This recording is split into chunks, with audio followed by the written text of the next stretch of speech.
Olá pessoal, me chamo Isabelle Santos e a convite do Armazém da Gravura vim mostrar para vocês este kit de serigrafia da Speedball.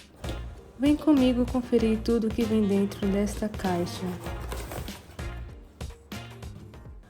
Contém um rodo, 4 palitos de madeira, emulsão, removedor de emulsão e o sensibilizante de azo. Vem um kit de tintas de tecido na cor vermelha, na cor azul, cor branca e cor preta. Vem este suporte onde vamos conectar a lâmpada. Ele já vem com o cabo. Braçadeira, que é um acessório para conectar no suporte de lâmpada.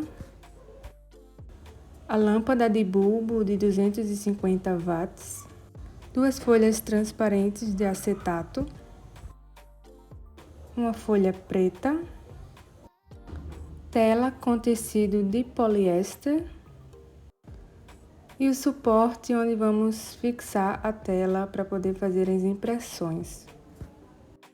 E aqui os acessórios que vamos fixar no suporte juntamente com a tela.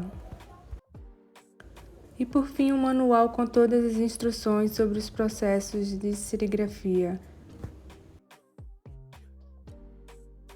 Tudo isso é o que vem dentro da caixa, então me acompanhe aqui nos próximos vídeos. Irei mostrar para vocês o passo a passo de como fazer serigrafia utilizando este material.